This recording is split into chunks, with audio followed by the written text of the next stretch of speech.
It looks just like the old one. Same basic shape, same Joy-Con style controllers, same dock, but this one is $150 more expensive. That's a massive 50% price increase over the original $300 Switch. And Nintendo isn't exactly known for high prices, at least, not with their consoles. So what gives? The answer lies beneath the surface. Inside factories so advanced, they resemble sci-fi labs. Inside machines that handle particles smaller than a virus. Inside engineering decisions that turn everyday tech into something smarter, sharper, and surprisingly cost-efficient, even at $450. This isn't just a story about a console upgrade. This is about smart engineering, invisible innovation, and what really happens when a gaming company spends 3 years reinventing its own blockbuster. Let's begin with the brain of the Switch to a chip so powerful, it reshapes what a handheld console can actually do. Chapter 1. The Brain, a 4nm marvel. The heart of the Nintendo Switch 2 is a brand new custom chip designed by NVIDIA, built using 4nm manufacturing technology. If you don't follow chip specs, that number might not mean much. But here's a visual. A single 4nm transistor is 25 times smaller than the coronavirus.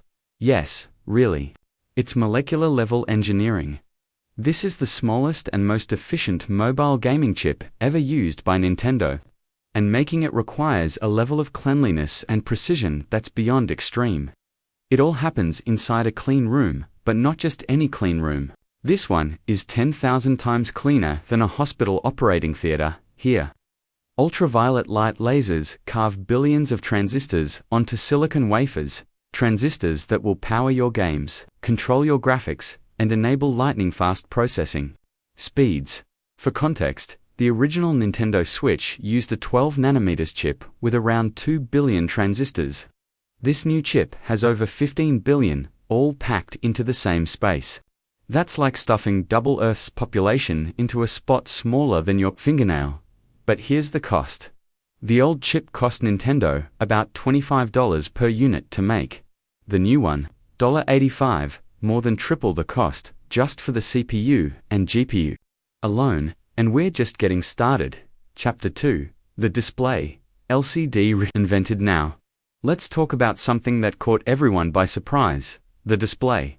You'd think Nintendo would go all in on OLED, right? Especially after the Switch OLED model was so well received. But no, the Switch 2 goes back to LCD. Sounds like a downgrade. Not quite. This isn't your 2017 LCD. It's a completely new generation. A 7.9-inch LCD with full 108p resolution, HDR10 support, and quantum dot color enhancement layers. What that means is simple. Richer colors, deeper contrast, and billions of shades, not millions.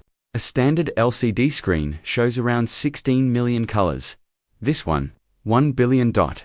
And that's just part of the story. Every panel goes through 15 calibration stages during manufacturing. That's because supporting HDR10 isn't just about brightness, it's about precision backlight control. The entire lighting layer behind the LCD must be perfectly uniform. Otherwise, shadows look weird and colors don't pop. And here's why. Nintendo made this choice. An old panel with these specs would have cost Nintendo $85 per unit. This advanced LCD, only $35.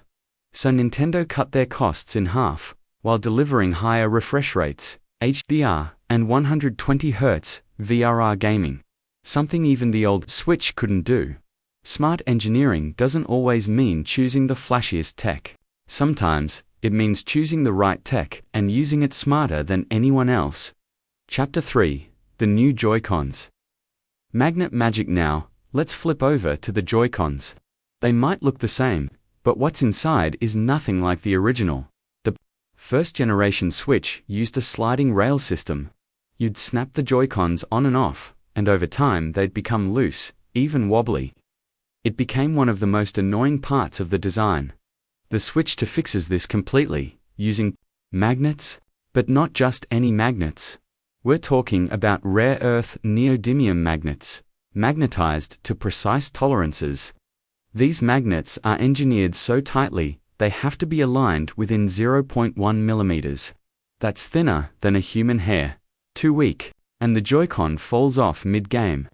Too strong, and you can't detach it without force. The balance has to be perfect. Each Joy-Con is now tested for 1 million attachment cycles, ensuring they'll last the entire lifetime of your console. Cost-wise, the old sliding rails cost Nintendo about $12 per pair. The new magnetic system costs $35, nearly 3 times more expensive, but it eliminates looseness forever. And from a user perspective, it just feels better, tighter, more solid, and way more premium. Chapter 4. Keeping it cool. Vapor chamber cooling there. Just one problem with a powerful new chip. Heat. The new processor inside the Switch 2 generates 4 times more heat than the original. That's what happens when you double the performance in the same small body. So how do you cool a console that fits in your hands and runs like a gaming laptop? Nintendo's answer: vapor chamber cooling, with copper heat pipes, a technique borrowed from high-end GPUs and gaming laptops. Here's how it works. Inside the console, there's a tiny sealed chamber filled with special fluid. When the chip gets hot, the liquid evaporates, turning into gas. That gas travels through copper pipes and cools down, then condenses back into liquid. Restarting the cycle, it's basically a mini air conditioning system built into your game console. But building this isn't easy. The thermal paste that transfers heat has to be applied by robots, and the copper pipes must be pressure tested so they don't leak or crack.